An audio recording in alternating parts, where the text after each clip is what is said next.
All right, so get ready because we're going deep on this one, folks. Deep into the idea that character is destiny. Ooh, that's a big one. It is. We've got excerpts from a book here all about, understanding human nature. Mm-hmm. And the goal is, by the end of this deep dive, you'll have some real tools for evaluating your own character. Right. And that of others, which, let's face it, that could lead to making some better choices in life, right?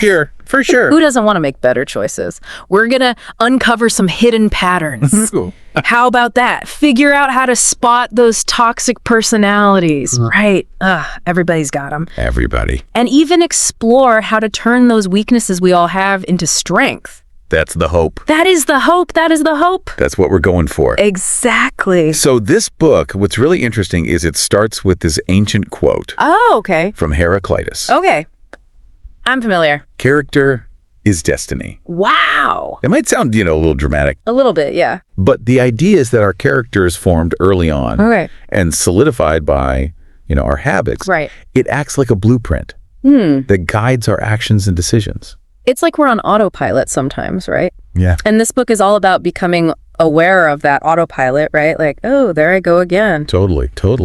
Have you ever noticed yourself falling into the same patterns in your life, especially when you're stressed or facing a challenge? I mean, who hasn't? Yeah. Think about, someone you consider really trustworthy. Right. Don't their actions consistently reflect their integrity? It's true. That consistency is key. Yeah. And the book really encourages us to become keen observers of those patterns. Okay. Both in ourselves and others. So it's not just about understanding our own blueprint. Right. But also learning to read the blueprints of others. That's huge. Right. And the book really emphasizes that, character is often hidden beneath the surface. It is. We can't just rely on first impressions or like someone's charm. Yeah. Because let's face it, appearances can be deceiving. Oh, yeah. How many times have we seen those seemingly charismatic figures turn out to be anything but trustworthy? Right. This deep dive really encourages us to look beyond those superficial qualities. Okay. And prioritize character above all else. Especially when we're choosing partners, colleagues, or even leaders, right? Exactly. Because making bad decisions in those areas can lead to years of, let's just say, not so fun times. Years. So how do we get better at reading character? So the book stresses actions speak louder than words. They do, yeah. And that we need to train ourselves to become what it calls pattern detectors. Okay. People rarely do something just once. Their actions, especially repeated actions, reveal their true character. Oh, so we need to pay attention to those red flags. Yes.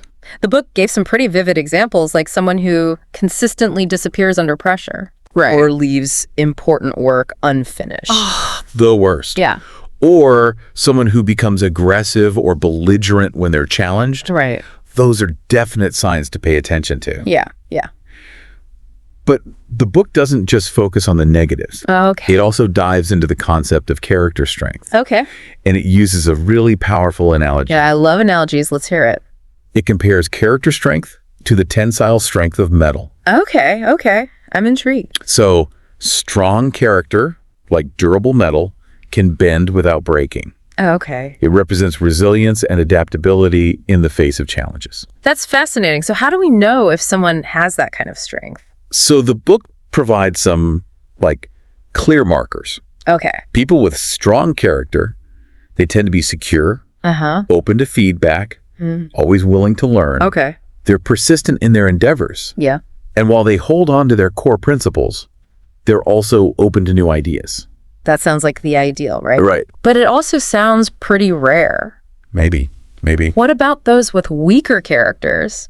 How do they tend to react? Well, they're more likely to be easily overwhelmed, Okay. avoid responsibility, Right. and resist learning. Oh, okay. They often get defensive when faced with criticism, Right. which makes growth pretty difficult. Makes sense. The book actually suggests some practical tests to assess character strength. Like putting them through a series of trials. No! Okay, I'm kidding. But seriously, what kind of tests are we talking about? It's not as dramatic as it sounds. Okay. It's about paying attention to how someone reacts in specific situations. How do they handle stress? Okay. What happens when they're given a challenging task or more responsibility. Okay, yeah. Their reactions can be very revealing. We can also glean a lot from looking at their past accomplishments, right? Absolutely. Consistent success often points to a strong character. The book also suggests observing how people respond to things like good-natured jokes, shared information, direct criticism, and even open-ended assignments. That's right. That's right. It sounds like we need to become character detectives. You got it. We need to be observant and connect the dots. Yeah. But here's where things get really interesting and perhaps a little unsettling. Ooh, okay. The book dives into the world of toxic character types. Dun. These are the people we want to be able to spot early on to avoid getting entangled in potentially messy or even harmful situations. Okay, admit it. We all know at least one person who fits one of these descriptions. At least one, probably more. And what's interesting is that these aren't necessarily your stereotypical bad guys. Right. They often present themselves in initially appealing ways. Right. They can be quite deceptive. Right. Take the hyper-perfectionist, for example. Okay. At first, they might seem incredibly dedicated and driven. Uh-huh. But eventually, that need for control and power, it can become overwhelming. It's like that saying, the road to hell is paved with good intentions. Exactly. I'm sensing a theme here. So what other toxic types should we be on the lookout for? Well, there's the relentless rebel. Okay. Initially, they might come across as authentic and even funny. Right. But underneath that rebellious exterior, there's often a deep-seated need to feel superior and an inability to handle any kind of criticism. They're the ones who always have to have the last word, right? It's like they're allergic to being wrong. What about the personalizer? I feel like I've encountered a few of those in my life. Oh, the personalizer is a master at making everything about themselves. No, yeah. They often masquerade as sensitive. Uh-huh. But their need to be the center of attention can leave others feeling guilty or emotionally drained.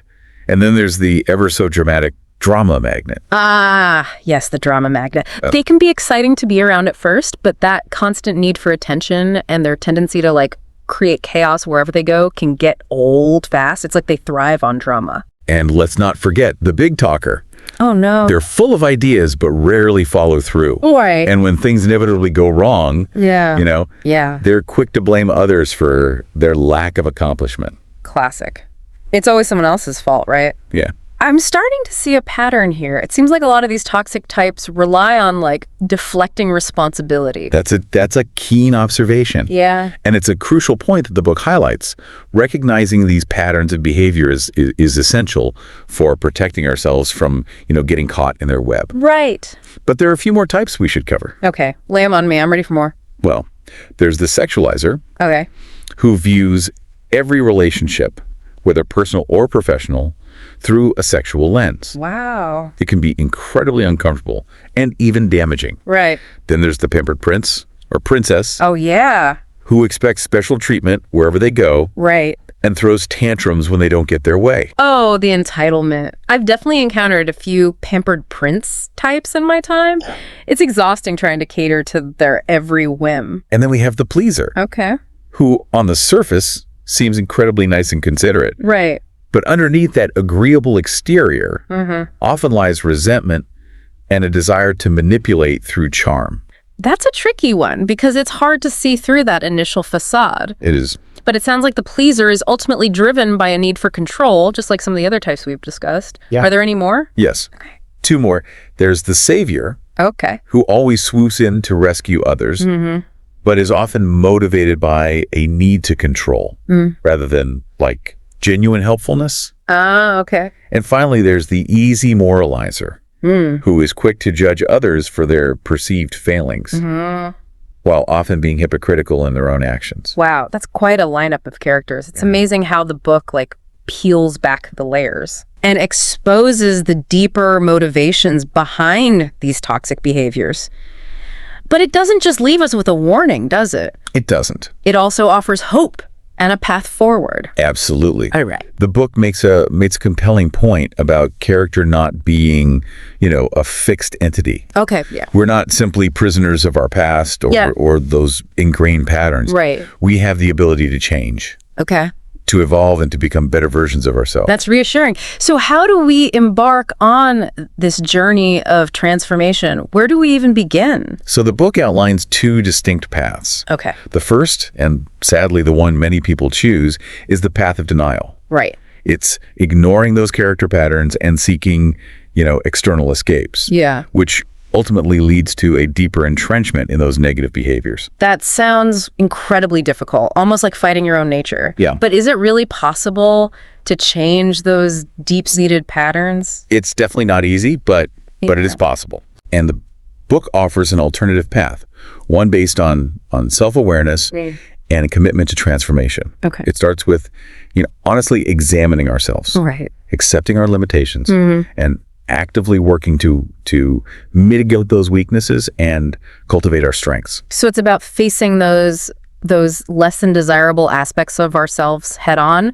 rather than trying to outrun them. Exactly. Okay. What does that process of transformation look like? It begins with what the book calls identification. Okay. This means delving deep, analyzing our character, understanding those deeply ingrained tendencies we might have. Okay. Like being quick to anger or easily discouraged. Right. Recognizing those relationship patterns that keep playing out, acknowledging those recurring mistakes, and honestly assessing our limitations. But it's not just about focusing on the negative, it's also about recognizing those natural strengths that have helped us get where we are. Right. So once we've identified those patterns, both positive and negative, what's the next step? The book calls it mitigation. Okay. It's about catching ourselves when we're falling into those negative patterns and consciously choosing a different course of action. It sounds like building a mental muscle, right? Training ourselves to pause and make a more deliberate choice rather than reacting automatically. Exactly. Yeah. Exactly. It takes practice and a willingness to interrupt those automatic responses. And this leads us to the next stage, channeling. Channeling, okay. It's about redirecting those weaknesses into strength. The book gives some inspiring examples, like turning perfectionism into productive work, Right. transforming the tendency to please into genuine social skills, Okay. turning sensitivity into empathy, and even channeling rebellion into innovation. Wow. It's like taking those raw materials Yeah. and forging them into something powerful and beneficial. We've talked about the pleaser, but how do you break free from that pattern? The book suggests practicing assertive communication, learning to say no without guilt. It's huge. Right. It's about valuing your own needs as much as those of others. Yeah. But it doesn't stop there, right? The book also emphasizes the importance of actively cultivating strength. What does that entail? It means deliberately developing resilience, attention to detail, the ability to see tasks through to completion, becoming a strong team player, cultivating tolerance, and embracing flexibility. These are all qualities that contribute to a more powerful character. But how do we actually go about cultivating these strengths? It's not like we can just snap our fingers and suddenly become more resilient or detail-oriented. The book offers some concrete advice here, right? It does.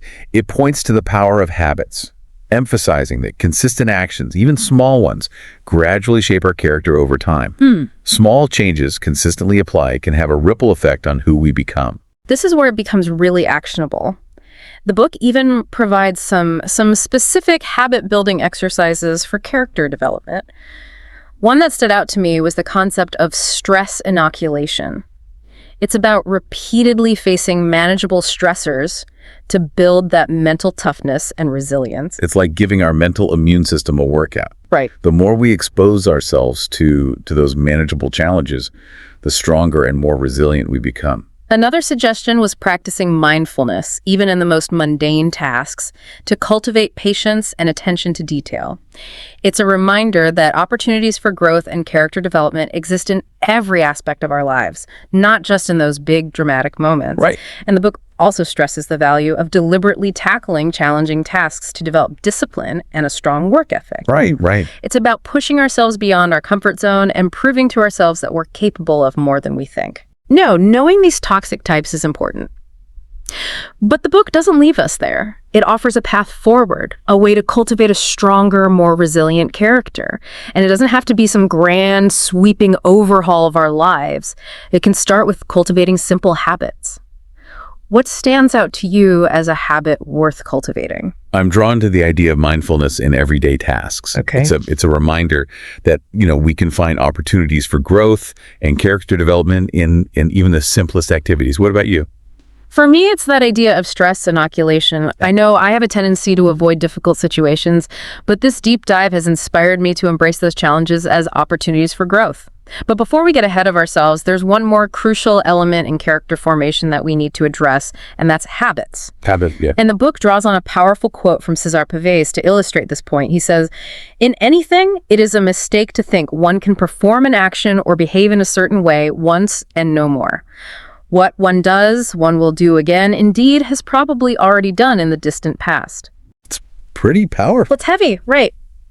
The idea that our past actions are a predictor of our future behavior, it really underscores the idea that we tend to fall into these ruts, right?